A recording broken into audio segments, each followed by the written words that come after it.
It's this whole alphabet soup of credentials following it. MA, BSc, BEd, PGDIC. Oh, yeah. This is someone who has spent years, literally years, in libraries, labs, lecture halls. Right, someone deeply entrenched in the world of structure, logic, measurable outcomes, a person who categorizes the world to understand it. Exactly. And the reason I bring this up right at the start is that today's deep dive is based on a piece of writing by a man named Jayasekharan. Yes. And he lists every single one of those degrees right next to his byline. Yeah. But the text itself, it isn't a research paper. No, definitely not. It isn't a thesis. It's a poem. Yeah. And it's a poem about, losing your mind in the best possible way. It is such a fascinating juxtaposition. The piece is titled Pollachi's Glory, an ode to Animalize Embrace, or in the original Tamil, Pollachi Pisum Perumai. And you are completely right to highlight the credentials. Because the entire arc of this poem is about what happens when a hyper-analytical mind encounters a landscape that logic just can't explain. It's basically the story of a system crash. The scenery is so good, the professor stops processing and just freezes. Precisely. We are heading to the Pollachi region in southern India today, but we aren't just looking at the map. We are looking at a psychological surrender.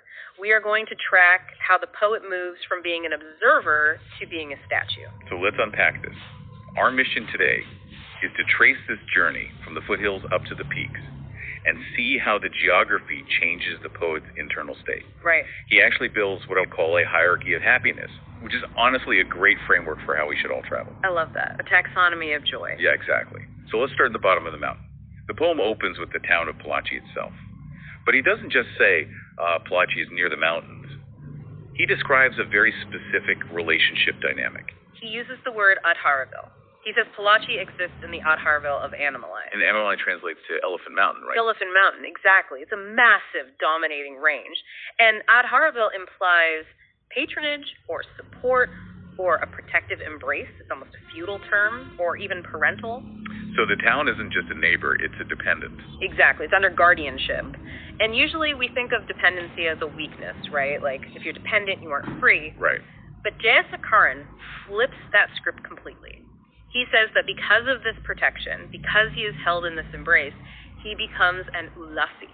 Which means what exactly? Is that just like happy? It's much more active than that. An ulasi is a reveler, a person whose defining characteristic is active enjoyment. Oh, wow. Think of the difference between someone who is merely content and someone who is celebrating.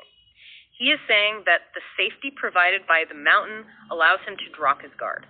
He doesn't have to be the professor here. He can just be the reveler. That makes a lot of sense. If you feel safe, you can play.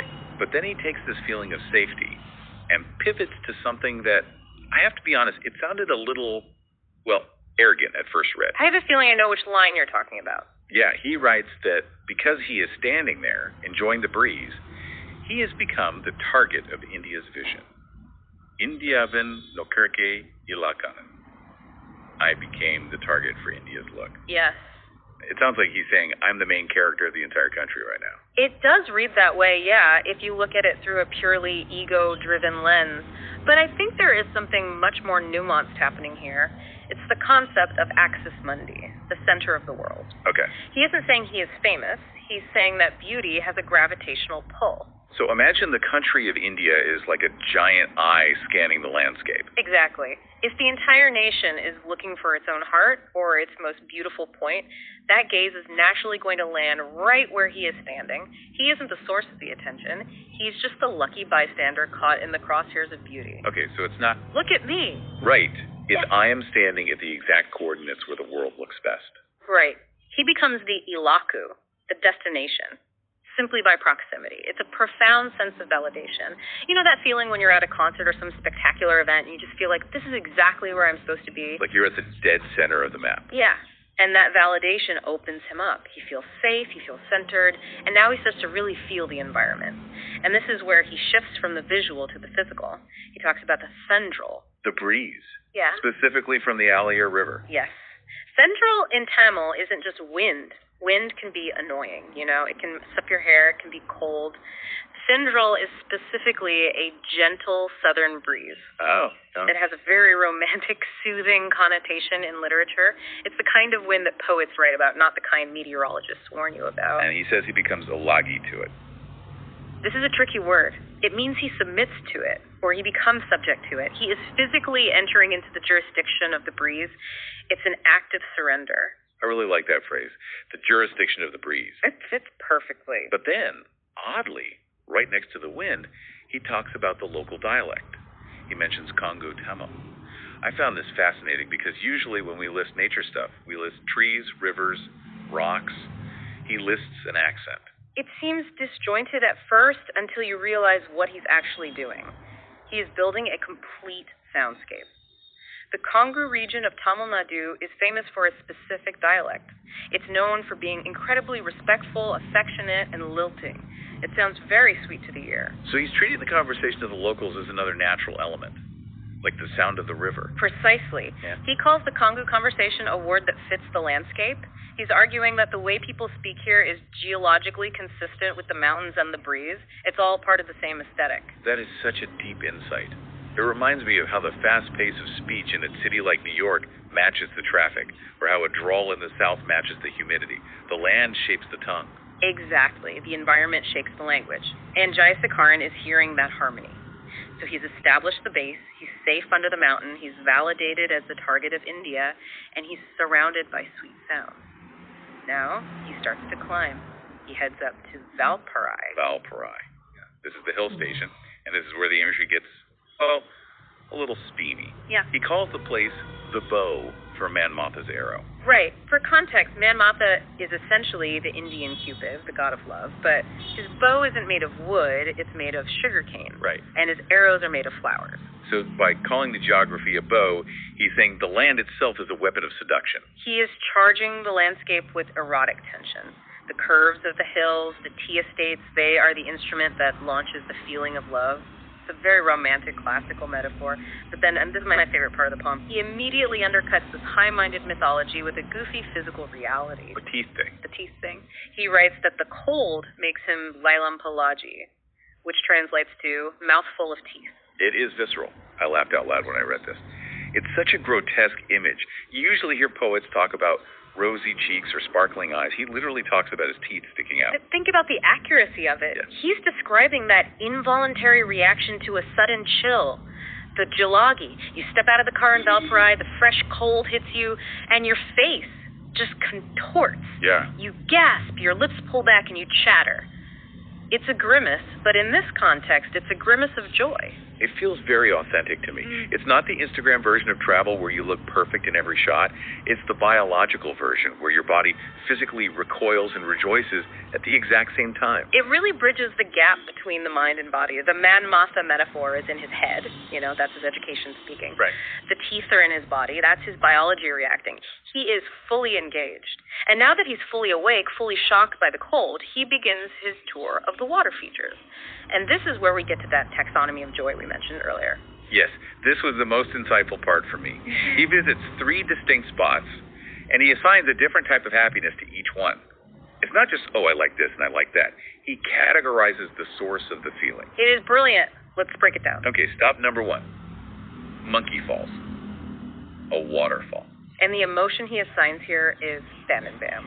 Unique pleasure or solitary pleasure? Exactly. Thani means alone. Think about the physics of a waterfall. It's loud, it's chaotic.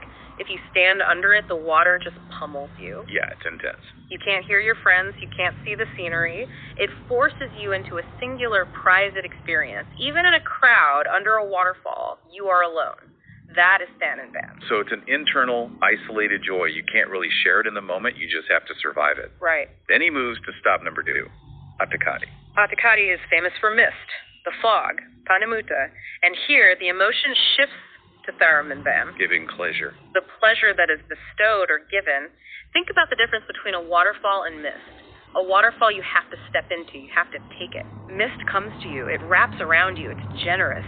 It changes the atmosphere of the entire world around you without hurting you. So we have the aggressive, solitary joy of the waterfall and the passive, receiving joy of the mist. And then the finale. The crowd of mountains. Malaikutam. The assembly of hills. And for this, he reserves the highest tier, Paranbam. Great bliss. Or supreme rapture. In Tamil literature, Paranbam is often used in religious context to describe divine ecstasy. It's the bigness of it. The waterfall is a single point. The mist is an atmosphere. But the mountains are a presence. Seeing them all together creates a sense of awe that transcends the individual self entirely. So he's essentially graded his vacation. Small joy, medium joy, divine joy. But notice the trajectory here. He goes from solitary, me alone, to giving, me receiving, to great bliss, me disappearing. The bigger the nature gets, the smaller he gets. Which sets up the ending perfectly, because the logical conclusion of me getting smaller is me vanishing entirely. And that's literally how he ends the poem. With the line, Selanin. I became a statue. We need to pause on this. This man is an academic. Right. He is a man of action, degrees, teaching, doing. And his ultimate state of being, the absolute peak of his experience, is total paralysis. He calls it being looted. Yes. He says the scenery, specifically the faultless nature, co-final, is looting his sight. It's an aggressive metaphor again. The beauty is a thief. It steals his ability to process information. It steals his ability to move. I think we talk a lot about breathtaking views, but we rarely talk about paralyzing views. Right. We usually want to capture the view. We take a photo, we post it, we possess it. Jayasekharan is saying, no, the view possesses you. You turn to stone. You stop being the observer and just become part of the scenery. You are just another rock in the Malaikutam. It's like his brain just ran out of RAM. The file size of the view was just too big to process, so he froze. That is a great analogy. The bandwidth of his senses was completely maxed out. And he mentions Salamalai, the groves or forest hills, stirring up asai or desire. But it's not a desire to consume. It's a desire that paralyzes him with awe. And then he ends with a question. And for a guy with all those degrees, he doesn't seem to have the answer. He asks, Nigijin damanam eduthu thara yetuvile. What is the price for what the moved mind gives? It's the only time he mentions commerce. Why bring up price at the very end? It's a rejection of commerce. Remember how we started? With the credentials, those are transactional. You pay tuition, you get a degree, you get a job, you make money. That's the economy of the world. Yeah. But here, at the top of the mountain, turned to stone, he realizes he has received something of infinite value. A moved mind. A mind that has been softened. Exactly. And he's asking, what is the market value of a soul that has been melted by beauty? And the implied answer is that there is no price. It is outside the economy. It's interesting because we usually try to quantify the value of a trip. Yeah. You know, was it worth the flight cost? Was the hotel worth the nightly rate? Jayasekharan is saying the real value, the statue moment, is free. But you can't buy it. You can only undergo it. You have to surrender to it. The mountains don't care about his MA or his BSc. They offered him Paranbound, great bliss, for free. All he had to do was show up and shut up. And let his teeth chatter. So let's recap this journey. We started in the embrace of Animali, where our poet felt like a joyful reveler. We got hit by the Alier breeze and the sound of Kongu Tamil, the soundtrack of the land. We climbed up to the Cupid's bow of Valparai, froze our teeth into a smile, and washed it down with the solitary pleasure of Monkey Falls and the giving mist of Atakaki. And finally, we stood in the crowd of mountains and turned to stone. It is a complete dissolution of the self into the landscape. It really makes you think about how we travel today. We usually travel to see things, we take a photo, we move on. But Jayasekharan is talking about traveling to be something else, to be an ulasi, to be a statue. It challenges the bucket list mentality entirely. It isn't about ticking off a location. It is about letting the location dismantle you and rebuild you. If you come back from a trip and you are the exact same person, have you really been there? Jayasekharan would say no. You have to let the jalagi chill you. You have to let the mist give to you. And you have to be willing to stop talking, stop analyzing, and just stand there. Even if you are a Master of Arts and a Bachelor of Science. Especially then. Especially then. Because the mind that is always analyzing needs to break the most. It needs to be looted by beauty. So here's a question for you listening right now. Yeah? Jayasekharan found his statue moment in Pollachi, under the Elephant Mountain. Where is yours? Yeah, where is the place that doesn't just make you say, wow, but actually shuts you down? In a world where we are obsessed with productivity, moving fast and efficient travel, maybe the ultimate luxury is finding a view that forces you to do absolutely nothing, to just stand there, frozen, with a mouthful of teeth, smiling at the mist. A priceless paralysis. Exactly. Go find your mountain. Thanks for diving in with us. Until next time.